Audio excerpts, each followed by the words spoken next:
Bonjour à tous et bienvenue dans un nouvel épisode des ateliers de Gabi. Alors non, nous ne sommes pas morts, ni Gabi ni moi, nous allons très bien. D'ailleurs vous pouvez le voir, le chantier ne s'est pas arrêté, au contraire, nous avons très bien avancé. En fin de compte, j'ai envie de dire, nous avons terminé le chantier, mais ça vous le découvrirez en images dans les prochains reportages. Et tout de suite, nous allons nous attaquer là où nous avions laissé les derniers reportages, c'est-à-dire le coulage de la dalle haute, la réalisation de l'escalier qui est juste ici, voilà, juste derrière ce mur. Et puis enfin le tant attendu moment du montage au saturbois.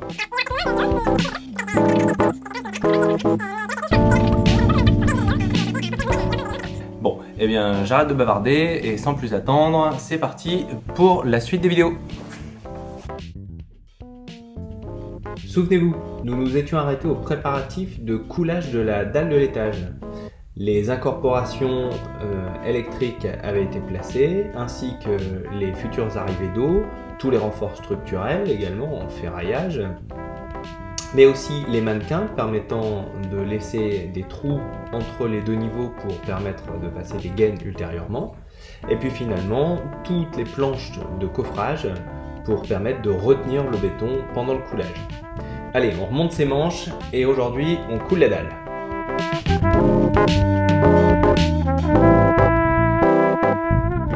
Rappelez-vous, en juin 2021, il faisait super beau, super chaud, et donc il valait mieux passer un petit coup d'arrosage sur la structure avant de couler le béton, afin qu'il y ait une meilleure adhérence. Bon, et donc une fois ce petit coup d'arrosage passé, et ensuite il ne restait plus qu'à regarder la valse du tracteur avec la dizaine d'allers-retours nécessaires pour vider les 6 mètres cubes présents dans la toupie.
Bon, ça vous dérange pas trop de regarder ces maçons travailler en pleine chaleur pendant que vous êtes confortablement assis devant votre ordinateur? Ah, mais justement la toupie s'en va. À mon avis, les maçons ont terminé. Observons le résultat.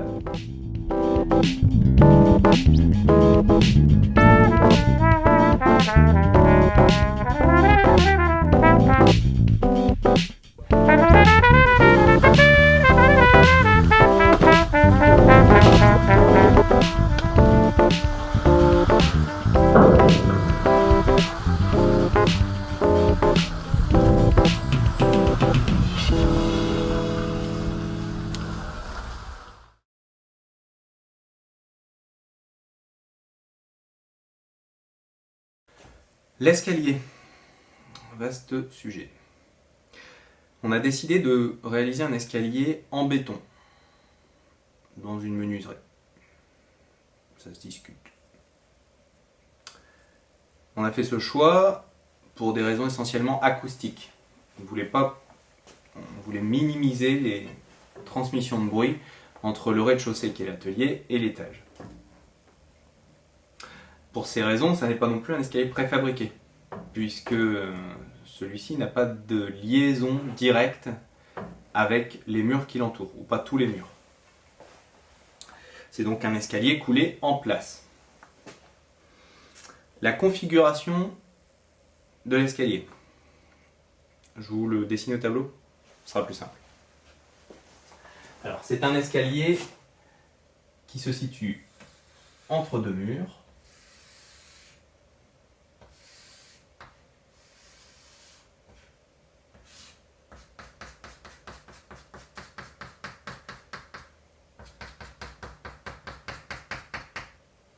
Et c'est un escalier qui a quart tournant. Donc il démarre ainsi, et l'arrivée se fait comme ceci. Point de départ en bas de l'escalier.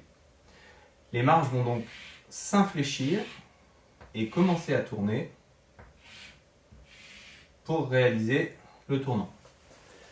C'est ce qu'on appelle un escalier balancé, puisque on ne tourne pas avec un système de paliers, mais on a des marches donc qui pivotent au fur et à mesure qu'on va tourner pour arriver au point d'arrivée. Alors, pour la réalisation d'un escalier de ce type, tout d'abord, première étape, le traçage. On va tracer sur les murs l'escalier, les marches, le positionnement des marches, sur les deux murs. Ce qui fait qu'on va avoir le dessin à l'échelle 1 de notre escalier. Ensuite, donc je vous passe la partie bureau-structure qui aura calculé, dimensionné l'escalier, la quantité de béton et les ferraillages à intégrer à l'intérieur. Ensuite, on va réaliser le coffrage. On va s'appuyer sur le tracé qu'on a fait justement précédemment. Le coffrage va se dérouler en 3 étapes. Tout d'abord, on a la paillasse, donc qui va être la partie inférieure de l'escalier. Je vais vous faire une coupe de principe. Donc on a les parties verticales de nos marches, les parties horizontales, verticale, horizontale. Donc la partie verticale, la contre-marche, la partie horizontale, la marche, etc. La sous-face de l'escalier, donc chez nous, elle est lisse et continue. On va donc positionner le coffrage inférieur, qui est une grande planche. On va se retrouver avec un joli toboggan dans notre couloir. On va venir le fixer avec des étais en partie inférieure ou peu importe, tant que ça tient. Voilà. Ici, on a donc le sol de l'escalier et la dernière contre-marche. Ensuite, avant de fixer le coffrage supérieur, on va venir intégrer la structure de l'escalier, donc la partie ferraillage. Donc on va avoir un certain nombre de fers qui vont être pris dans le sol et également, puisque nous, on en a la possibilité, dans les murs de part et d'autre de l'escalier. Alors soit ce sont des attentes de ferraillage qui ont été disposées quand le mur a été monté et des attentes au sol, ou alors on peut aussi procéder avec des systèmes de fixation chimique. Nous ici c'était un système mixte où au sol on avait donc des attentes qui ont été pliées et raccrochées sur le ferraillage de l'escalier. Et puis, avec des fixations chimiques, on est venu recréer une trame partout à l'intérieur de l'escalier. Et il est également fixé en partie haute, en se reprenant sur la dalle de l'étage. Ensuite, une fois que le ferraillage est disposé, on va pouvoir s'attaquer au coffrage supérieur, donc le coffrage des contre-marches. Alors pour cela, on va réaliser 2 faux limons. Donc le limon, ce sont les pièces de bois pour un escalier en bois, qui vient récupérer de part et d'autre de l'escalier les différentes contre-marches et marches de l'escalier. Ici, nous, c'est un faux limon, puisque c'est juste un limon qui va servir au coffrage. Donc, ça va être une grande pièce de bois, ou plusieurs pièces de bois, qui vont être fixées de part et d'autre. Ça fait mal la craie, hein, qui vont être fixées de part et d'autre de notre escalier. Ici. Et là. Sur ces limons, on va pouvoir fixer nos contre-marches.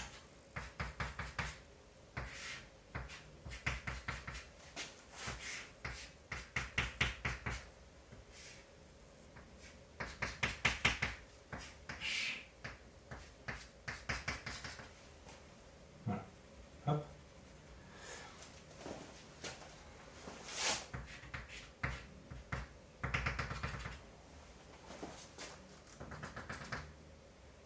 Comme ceci. Donc vous remarquerez, il y a un décalage entre le limon et les pointillés donc, qui représentent le béton une fois coulé, puisque l'idée c'est qu'on puisse venir travailler avec les truelles pour lisser le béton une fois qu'il aura été disposé dans les différentes alvéoles. Une fois qu'on a fait ça, il ne suffit plus, entre guillemets, que de venir couler le béton.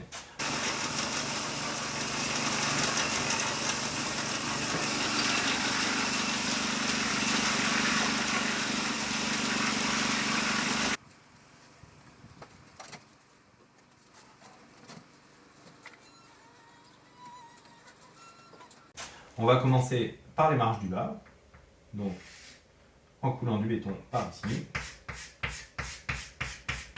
et puis on va monter au fur et à mesure.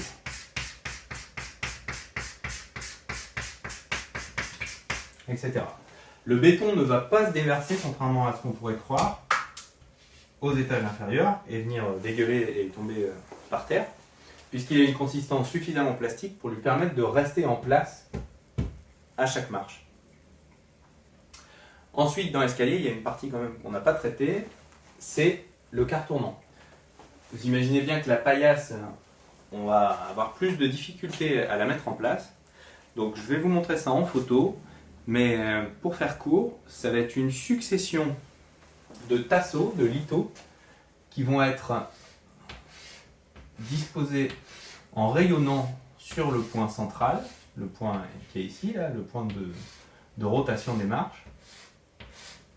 Et une fois qu'on aura réalisé ce coffrage avec beaucoup de trous, d'espaces vacants entre les différentes petites planches ou tasseaux, on va venir couler un enduit de plâtre qui va être maintenu par un grillage type grillage à poule pour venir retrouver une surface lisse.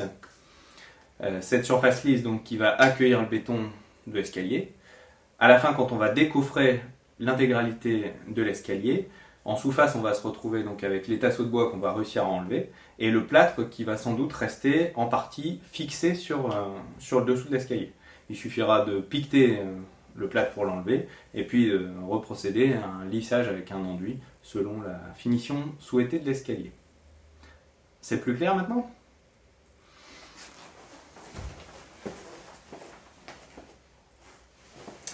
Ah oui, j'oubliais, tout le monde note dans le cahier de texte, la semaine prochaine tout le monde sait me faire un escalier. Hein. Allez, on y retourne.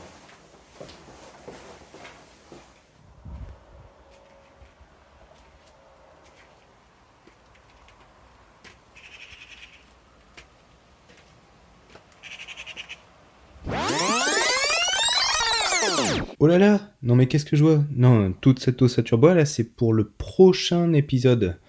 Allez, un peu de patience, ça arrive.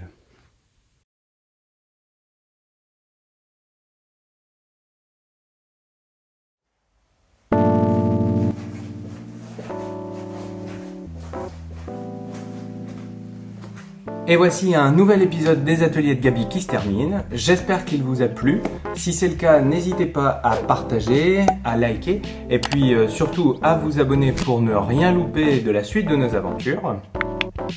En tout cas, nous nous retrouverons très vite pour un nouvel épisode et je vous le promets cette fois-ci plus rapidement.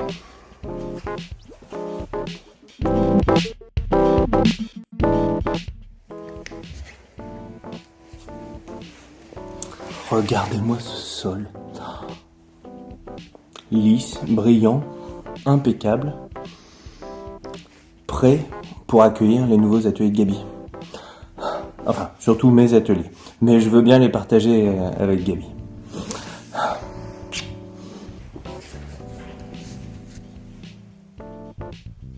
Regardez-moi ce magnifique tableau électrique. Flambant neuf, avec en prime, je vous le fais découvrir, le triphasé qui permettra d'accueillir toutes les machines dont un menuisier peut rêver. Si ça c'est pas magnifique. Bel atelier, grand atelier, mais il nous faut de la lumière. Nous l'avons vu, tout le monde en parle dans ses reportages. Eh bien, je pense que j'ai trouvé une solution. Regardez, je vous les présente ici. Ce sont les interrupteurs 1 et 2. Et si je les allume, nous avons un éclairage parfait et homogène pour pouvoir raboter, couper, mesurer, tracer dans des conditions sans aucune ombre. Le rêve. Regardez ce que je vous montre là. Non, pas mes trous de nez. Non, bien qu'il soit magnifique, ce que je vous présente, c'est le conduit du futur poêle de l'atelier. Pour pouvoir travailler dans n'importe quelle condition de température extérieure et faire sécher tous les collages, été comme hiver. Avec ça, plus de problème de chauffage.